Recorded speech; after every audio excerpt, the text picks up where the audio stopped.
ಈಗ ಮದ್ದೂರಿಗೆ ಬಿಜೆಪಿ ಸತ್ಯಶೋಧನಾ ಸಮಿತಿ ಭೇಟಿಯನ್ನ ಕೊಡ್ತಾ ಇದೆ. ಇದರಲ್ಲಿ ಬಿಜೆಪಿ ವಕ್ತಾರರಾಗಿರುವಂತಹ ಅಶ್ವತ್ಥ ನಾರಾಯಣ ಗೌಡ ಇದ್ದಾರೆ, ಅವರ ನೇತೃತ್ವದ ತಂಡ. ಗಣೇಶ ಮೆರವಣಿಗೆ ವೇಳೆ ಕಲ್ಲು ತೂರಿದಂತಹ ಒಂದು ಪ್ರಕರಣ ಏನಿತ್ತು, ಯಾಕಾಯ್ತು, ಇದರಲ್ಲಿ ಯಾರೆಲ್ಲ ಭಾಗಿಯಾಗಿದ್ದಾರೆ, ಎಕ್ಸಾಕ್ಟ್ ಆಗಿ ನಡೆದಿದ್ದೇನು ಅನ್ನುವಂಥದ್ರ ಬಗ್ಗೆ ಸತ್ಯಶೋಧನೆಗೆ ಇಳಿದಿದೆ. ಈಗ ಬಿಜೆಪಿ ಒಂದು ಸಮಿತಿಯನ್ನ ರಚನೆ ಮಾಡಿದೆ. ಅದರಲ್ಲಿ ಸುಮಾರು 7 ಜನ ಸದಸ್ಯರಿದ್ದಾರೆ. ಇದರಲ್ಲಿ ನಿವೃತ್ತ IPS ಅಧಿಕಾರಿ ಭಾಸ್ಕರ್ ರಾವ್ ಅವರು ಕೂಡ ಇದ್ದಾರೆ. ಮಹಿಳಾ ಮೋರ್ಚಾ ರಾಜ್ಯಾಧ್ಯಕ್ಷರಾಗಿರುವಂತಹ ಮಂಜುಳಾ ಅವರು, ವೆಂಕಟೇಶ್ ದೊಡ್ಡೇರಿ, ವಿಜಯ್ ಪ್ರಸಾದ್, ಸ್ವಾಮಿಗೌಡ, ಇಂದ್ರೇಶ್ ಸತ್ಯಶೋಧನಾ ಸಮಿತಿಯಲ್ಲಿ ಇರುವಂತಹ ಸದಸ್ಯಗಳು. ಈಗ ಘಟನಾ ಸ್ಥಳಕ್ಕೆ ಹೋಗಿ ಗಾಯಾಳುಗಳ ಭೇಟಿ ಮಾಡ್ತಾರೆ, ಅವರಿಂದ ಮಾಹಿತಿಯನ್ನು ಕೂಡ ಪಡೆಯಲಿಕ್ಕಿದ್ದಾರೆ. ಮತ್ತೊಂದು ಕಡೆ ಈಗ ಬಿಜೆಪಿಯ ನಿಯೋಗ ಕೂಡ ಹೊರಟಿರುವಂಥದ್ದು. ಅದರಲ್ಲಿ ಆರ್ ಅಶೋಕ್, ವಿಜಯೇಂದ್ರ ಇವರೆಲ್ಲರೂ ಕೂಡ ಗಾಯಾಳುಗಳನ್ನು ಭೇಟಿಯಾಗಿ ಅವರಿಗೆ ಸಾಂತ್ವನ ಹೇಳುವಂಥ ಒಂದು ಕೆಲಸ, ಮದ್ದೂರು ಚಲೋ ಅನ್ನುವಂಥದ್ದನ್ನು ಇವತ್ತು ಹಮ್ಮಿಕೊಂಡಿದ್ದಾರೆ. ಇನ್ನೊಂದು ಕೆಲವೇ ಕ್ಷಣಗಳಲ್ಲಿ ಮದ್ದೂರಿನಲ್ಲಿ ಗಣೇಶ ಮೆರವಣಿಗೆ ಕೂಡ ಆರಂಭವಾಗುತ್ತೆ. ಸಾಮೂಹಿಕವಾಗಿ ಗಣೇಶ ವಿಸರ್ಜನೆ ಮಾಡಬೇಕು ಅಂತ ಹೇಳಿ ಸಕಲ ಸಿದ್ಧತೆಯನ್ನ ಮಾಡ್ಕೊಂಡಿದ್ದಾರೆ. ಒಂದ್ ಕಡೆ ಗಣೇಶ ವಿಗ್ರಹಗಳನ್ನ ತರ್ತಾ ಇದ್ದಾರೆ ಜನ ಒಬ್ಬೊಬ್ಬರಾಗಿ. ಬಿಜೆಪಿಯ ಕಚೇರಿಯತ್ತ ಹಿಂದೂ ಕಾರ್ಯಕರ್ತರು ಕೂಡ ಹೊರಟಿದ್ದಾರೆ ಈಗ ಒಂದಷ್ಟು ಜನ.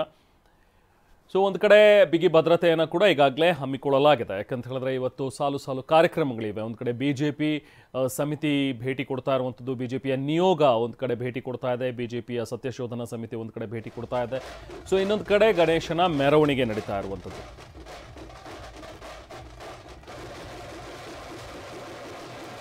ಈಗ ಪೊಲೀಸ್ ಭದ್ರತೆಯನ್ನು ಕೂಡ ನಿಯೋಜನೆಗೊಳಿಸಿದ್ದಾರೆ. ಯಾಕಂದರೆ ಸಾಮೂಹಿಕವಾಗಿ ಗಣೇಶ ವಿಸರ್ಜನೆ ಮಾಡೋದಕ್ಕೆ ಅಂತ ಹೇಳಿ ಮುಂದಾಗಿದ್ದಾರೆ. ಹಾಗಾಗಿ ಮೆರವಣಿಗೆ ಮೂಲಕ ಗಣೇಶ ವಿಸರ್ಜನೆಯನ್ನು ಮಾಡೋದಕ್ಕೆ ಎಲ್ಲ ಒಬ್ಬೊಬ್ಬರಾಗೆ ತಮ್ಮ ತಮ್ಮ ಮನೆಯಲ್ಲಿದ್ದಂಥ ಗಣೇಶ ಮೂರ್ತಿಗಳನ್ನು ಕೂಡ ತರ್ತಾ ಇದ್ದಾರೆ. ಈಗ ಒಂದು ಕಡೆ ಗಣೇಶ ವಿಗ್ರಹಗಳನ್ನು ಜನ ತರ್ತಾ ಇದ್ದಾರೆ, ಇನ್ನೊಂದು ಕಡೆ ಬಿಜೆಪಿಯತ್ತ ಕೆಲವೊಂದಷ್ಟು ಜನ ಹಿಂದೂ ಕಾರ್ಯಕರ್ತರು ಹೊರಟಿದ್ದಾರೆ. ಇನ್ನೊಂದು ಕಡೆ ಬಿಜೆಪಿಯ ಒಂದು ನಿಯೋಗ ವಿಜಯೇಂದ್ರ, ಆರ್ ಅಶೋಕ್ ಇವರೆಲ್ಲರೂ ಕೂಡ ಮದ್ದೂರಿಗೆ ಭೇಟಿ ಕೊಟ್ಟಿರೋದು. ಒಂದು ಕಡೆ ನೇರ ದೃಶ್ಯಗಳನ್ನು ನೀವು ನೋಡ್ತಾ ಇದ್ರಿ. ವಿಜಯೇಂದ್ರ ಈಗಷ್ಟೇ ಅಲ್ಲಿಗೆ ಆಗಮಿಸಿರುವಂಥದ್ದು. ಅಲ್ಲಿಂದ ಈಗ ಮತ್ತೆ ಹೊರಡ್ತಾ ಇದ್ದಾರೆ. ಬಹುಶಃ ಅಲ್ಲಿ ಗಾಯಾಳುಗಳನ್ನು ಭೇಟಿ ಮಾಡುವಂತಹ ಸಾಧ್ಯತೆ ಇದೆ.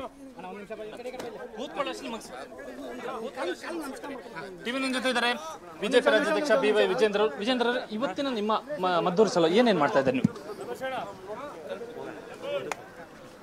ಇವತ್ತು ಮದ್ದೂರಿನಲ್ಲಿ ಮತ್ತು ಸುತ್ತಮುತ್ತಲ ಗ್ರಾಮದಲ್ಲಿ ಹಿಂದೂಗಳು ವಿಶೇಷವಾಗಿ ಬಹಳ ಆತಂಕದಲ್ಲಿದ್ದಾರೆ. ರಾಜ್ಯ ಸರ್ಕಾರದ ಈ ಧೋರಣೆ, ಮೊನ್ನೆ ನಡೆದಿರ್ತಕ್ಕಂಥ ಘಟನೆ, ಹೆಣ್ಮಕ್ಳ ಮೇಲೆ ಆಗಿರ್ತಕ್ಕಂಥ ಲಾಠಿ ಚಾರ್ಜು, ಇದೆಲ್ಲದರ ಪರಿಣಾಮ ಇವತ್ತು ಆತಂಕದಲ್ಲಿದ್ದಾರೆ. ಇವತ್ತು ಹಿಂದೂ ಸಂಘಟನೆಗಳಲ್ಲಿ, ಹಿಂದೂ ಕಾರ್ಯಕರ್ತರಲ್ಲಿ ಒಂದು ವಿಶ್ವಾಸ ಮೂಡಿಸುವಂಥ ಕೆಲಸ ಇವತ್ತು ಆಗಬೇಕಾಗಿದೆ. ಇವತ್ತು ಕಾನೂನು ಸುವ್ಯವಸ್ಥೆ ಕಾಪಾಡುವಲ್ಲಿ ರಾಜ್ಯ ಸರ್ಕಾರ ಸಂಪೂರ್ಣವಾಗಿ ವಿಫಲ ಆಗಿದೆ. ಎಲ್ಲದ್ರ ಬಗ್ಗೆ ನಾವು ಅವ್ರನ್ನ ಜೊತೆ ಚರ್ಚೆನೂ ಕೂಡ ಮಾಡ್ತೇವೆ, ವಾಸ್ತವ ಸತ್ಯವನ್ನು ಕೂಡ ಅರ್ಥ ಮಾಡ್ಕೊಳ್ತಕ್ಕಂಥ ಕೆಲಸ ಮಾಡ್ತೇವೆ. ಗಾಯಾಳುಗಳನ್ನು ಭೇಟಿ ಮಾಡ್ತೀರಾ? ಎಲ್ಲ ಮುಖಂಡರು ತೀರ್ಮಾನ ಮಾಡಿದ್ದಾರೆ, ನೋಡ್ಕೊಂಡು ತೀರ್ಮಾನ ಮಾಡ್ತಾರೆ. ನಿಜವಾದ ಆರೋಪಿಗಳನ್ನ ಮತ್ತು ಪೂರ್ಣ ಆರೋಪಿಗಳನ್ನ ಬಂಧನ ಮಾಡಿಲ್ಲ ಅನ್ನುವಂಥ ವಿಚಾರದೇನು? ಯಾರು ಕಲ್ಲೆಸ್ತಿದ್ದಾರೆ ಅವ್ರ ವಿರುದ್ಧ ಯಾವುದೇ ಒಂದು ಕ್ರಮವನ್ನ ಕೈಗೊಂಡಿಲ್ಲ. ನಾಮಕಾವಸ್ಥೆ ಅವ್ರ ವಿರುದ್ಧ FIR ರಿಜಿಸ್ಟರ್ ಮಾಡ್ತಾರೆ, ಒಂದು ತಿಂಗಳಾದ್ಮೇಲೆ ಬಿಡುವಂತ ಕೆಲಸನೂ ಕೂಡ ಇದೇ ಸರ್ಕಾರನೇ ಮಾಡುವಂಥದ್ದು. ಹಂಗಾಗಿ ಯಾರಿಗೂ ಕೂಡ ಸರ್ಕಾರದ ನಡವಳಿಕೆ ಬಗ್ಗೆ ವಿಶ್ವಾಸನೇ ಇಲ್ಲ. ಯಾರು ಕಲ್ಲು ಹೊಡೆದಿದ್ದಾರೆ ಅವ್ರನ್ನ ಅರೆಸ್ಟ್ ಮಾಡೋದನ್ನೇ, ಹೋರಾಟ ಮಾಡಿದವರು, ಶಾಂತಿಯುತವಾಗಿ ಮೆರವಣಿಗೆ ಮಾಡಿದವರು ಅರೆಸ್ಟ್ ಮಾಡುವಂತ ಕೆಲಸ ಮಾಡಿದರೆ ಸರಿಯಲ್ಲ.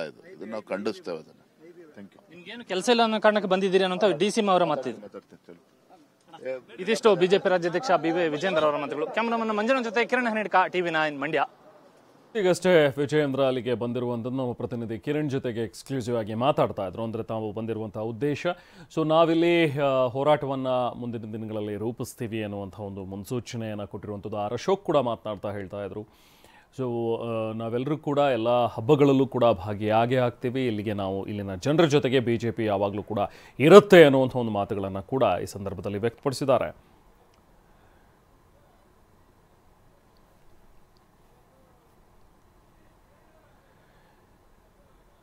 ಮೊನ್ನೆ ನಡೆದಂತಹ ಒಂದು ಗಲಭೆ ಏನಿತ್ತಲ್ಲ, ಆ ಗಲಭೆಗೆ ಸಂಬಂಧಪಟ್ಟಂತೆ ಒಂದಷ್ಟು ಪೊಲೀಸರು ಕೂಡ ಈಗಾಗಲೇ ಎಚ್ಚೆತ್ತುಕೊಂಡಿದ್ದಾರೆ. ಯಾಕಂದರೆ ಯಾವುದೇ ರೀತಿಯಾದಂಥ ಅಹಿತಕರ ಘಟನೆಗಳು ನಡೀಬಾರದು ಅನ್ನೋ ನಿಟ್ಟಿನಲ್ಲಿ ಹೆಚ್ಚಿನ ಭದ್ರತೆಯನ್ನು ಕೂಡ ಈಗ ನಿಯೋಜನೆಗೊಳಿಸಿದ್ದಾರೆ. ಅಂದರೆ ಈಗ ಎರಡು ವಿಚಾರ, ಒಂದು ಬಿಜೆಪಿಯ ನಿಯೋಗ ಅಲ್ಲಿಗೆ ಹೊರಟಿರುವಂಥದ್ದು, ಇನ್ನೊಂದು ಕಡೆ ಈಗ ಅಲ್ಲಿ ನಡೀತಾ ಇರುವಂತಹ ಮೆರವಣಿಗೆ, ಗಣೇಶನ ಒಂದು ಮೆರವಣಿಗೆ. ಇದ್ರ ಬಗ್ಗೆ ಮತ್ತಷ್ಟು ಡೀಟೇಲ್ಸ್ ಪಡಿತೋಣ.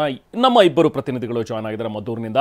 ಒಂದು ಕಡೆ ಪೊಲಿಟಿಕಲ್ ಆಂಗಲ್ ಬಗ್ಗೆ ಮಾತಾಡೋದಕ್ಕೆ ನಮ್ಮ ಜೊತೆಗೆ ಕಿರಣ್ ಹನ್ನೆಡ್ಕ ಜಾಯ್ನ್ ಆಗಿದ್ದಾರೆ, ಹಾಗೆ ದಿಲೀಪ್ ಚೌಡಳ್ಳಿ ಕೂಡ ನಮ್ಮ ಜೊತೆಗೆ ಜಾಯ್ನ್ ಆಗಿದ್ದಾರೆ. ಅಲ್ಲಿರುವಂತಹ ಮೆರವಣಿಗೆ ವಿಚಾರವಾಗಿ ಮತ್ತಷ್ಟು ಡೀಟೇಲ್ಸ್ ಅನ್ನು ಪಡೆಯೋಣ. ಮೊದಲಿಗಾಗಿ ಕಿರಣ್, ಈಗ ತಾನೇ ನೀವು ಮಾತಾಡ್ತಾ ಇದ್ರಿ, ನಾವು ಕೂಡ ಅಬ್ಸರ್ವ್ ಮಾಡಿದ್ವಿ, ವಿಜಯೇಂದ್ರ ಅವರು ಇಲ್ಲಿಗೆ ಬಂದಿದ್ದಾರೆ. ಸೊ ಅವರ ಒಂದು ಪ್ಲಾನ್ ಆಫ್ ಆಕ್ಷನ್ ಏನಿದೆ ಇವತ್ತು, ಯಾರೆಲ್ಲ ಇದ್ದಾರೆ ಈ ಒಂದು ನಿಯೋಗದಲ್ಲಿ, ಸೊ ಏನ್ ಕಾರ್ಯಕ್ರಮಗಳನ್ನ ಇವತ್ತು ಹಮ್ಮಿಕೊಂಡಿದ್ದಾರೆ ಈಗ ಬಿಜೆಪಿ ವತಿಯಿಂದ ಇವತ್ತಿರುವಂತಹ ಕಾರ್ಯಕ್ರಮಗಳು? ಹಾಗಾದ್ರೆ ಕಿರಣ್.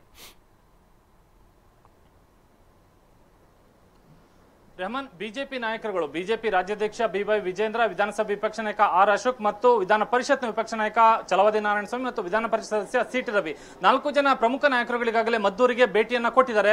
ಈಗಾಗಲೇ ಮದ್ದೂರು ಐಬಿಯಲ್ಲಿ ಮದ್ದೂರು ಜಿಲ್ಲಾಡಳಿತದ ವತಿಯಿಂದ ಈ ಘಟನೆಗೆ ಸಂಬಂಧಪಟ್ಟಂತಹ ವಿವರಣೆಯನ್ನು ವಿಧಾನಸಭೆ ವಿಪಕ್ಷ ನಾಯಕ ಆರ್ ಅಶೋಕ್ ಅವರು ಕೇಳಿದ್ದಾರೆ. ಹೀಗಾಗಿ ಮದ್ದೂರು ಐಬಿಯಲ್ಲಿ ಕೆಲವೇ ಹೊತ್ತಿನಲ್ಲಿ ಮಂಡ್ಯ ಡಿಸಿ, ಎಸ್ಪಿ ಹಾಗೂ ಜಿಲ್ಲೆಯ ಉನ್ನತ ಮಟ್ಟದ ಅಧಿಕಾರಿಗಳ ಜೊತೆ ವಿಪಕ್ಷ ನಾಯಕರು ಸಭೆಯನ್ನು ನಡೆಸಿ ವಿವರಣೆಯನ್ನು ಕೇಳಲಿದ್ದಾರೆ. ಈ ಕಲ್ಲು ತೂರಾಟ ಘಟನೆ ಮತ್ತು ಲಾಠಿ ಚಾರ್ಜ್ ಘಟನೆ ಮತ್ತು ಇದಕ್ಕೆ ತೆಗೆದುಕೊಂಡಂತ ಮುನ್ನೆಚ್ಚರಿಕಾ ಕ್ರಮಗಳು ಮತ್ತು ಬಂಧನ ಮಾಡಿದಂತಹ ವಿಚಾರ, ಈ ಎಲ್ಲ ವಿಚಾರಗಳ ಬಗ್ಗೆ ವಿಪಕ್ಷ ನಾಯಕರು ಅಧಿಕಾರಿಗಳಿಂದ, ಜಿಲ್ಲಾ ಮಟ್ಟದ ಅಧಿಕಾರಿಗಳಿಂದ ವಿವರಣೆಯನ್ನು ಕೇಳುವರಿದ್ದಾರೆ. ಹೀಗಾಗಿ ಈ ಸಭೆಯ ಬಳಿಕ ಬಿಜೆಪಿ ನಾಯಕರುಗಳು ನೇರವಾಗಿ ಗಾಯಾಳುಗಳನ್ನ ಭೇಟಿ ಮಾಡುವಂತಹ ಒಂದು ಕಾರ್ಯಕ್ರಮವನ್ನು ಹಮ್ಮಿಕೊಂಡಿದ್ದಾರೆ. ನಿನ್ನೆ ಲಾಠಿ ಚಾರ್ಜ್ ವಿಚಾರದಲ್ಲಿ ಗಾಯ ಆಗಿರುವಂತಹ ಗಾಯಾಳು ಯುವಕ ಮತ್ತು ಮಹಿಳೆ ಇಬ್ಬರ ಮನೆಗೂ ಕೂಡ ಇಲ್ಲಿ ಭೇಟಿಯನ್ನ ಕೊಡುವಂತ ಕಾರ್ಯಕ್ರಮವನ್ನ ಜಿಲ್ಲಾ ಬಿಜೆಪಿ ನಿಗದಿಪಡಿಸಿದೆ. ಹೀಗಾಗಿ ಬಿಜೆಪಿ ನಿಯೋಗ ಅಲ್ಲಿಗೆ ಭೇಟಿಯನ್ನು ಕೊಡ್ತಾರೆ.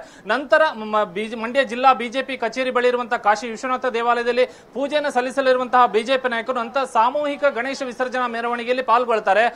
ಮದ್ದೂರಿನ ಐಬಿ ಸರ್ಕಲ್ ನಿಂದ ಆರಂಭವಾಗುವಂತಹ ಮೆರವಣಿಗೆ ಸುಮಾರು 28 ಗಣೇಶ ಮೂರ್ತಿಗಳನ್ನು ಸಾಮೂಹಿಕ ವಿಸರ್ಜನಾ ಮೆರವಣಿಗೆ ತರಲಾಗಿದೆ. ಸುಮಾರು 1 ಕಿಲೋಮೀಟರ್ನಷ್ಟು, ಅರ್ಧದಿಂದ 1 ಕಿಲೋಮೀಟರ್ನಷ್ಟು ದೂರ ಈ ಸಾಮೂಹಿಕ ಮೆರವಣಿಗೆ ವಿಶೇಷ ಒಂದು ಶೋಭಾಯಾತ್ರೆ ನಡೆಸುವರಿದ್ದಾರೆ. ಹೀಗಾಗಿ ಈ ಮೆರವಣಿಗೆ ನಡೆದ ಬಳಿಕ ಶಿಂಷಾ ನದಿಯಲ್ಲಿ ಈ ಗಣೇಶ ಮೂರ್ತಿಗಳನ್ನು ವಿಸರ್ಜನೆಯನ್ನ ಮಾಡ್ತಾರೆ.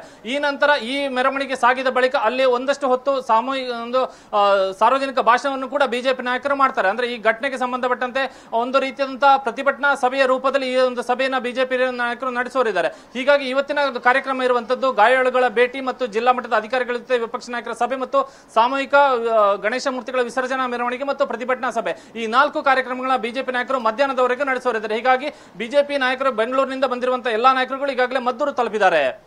ರೆಹಮಾನ್. ಓಕೆ ಕಿರಣ್, ಹೋಲ್ಡ್, ನಾ ಮಾತಾಡ್ತೀನಿ.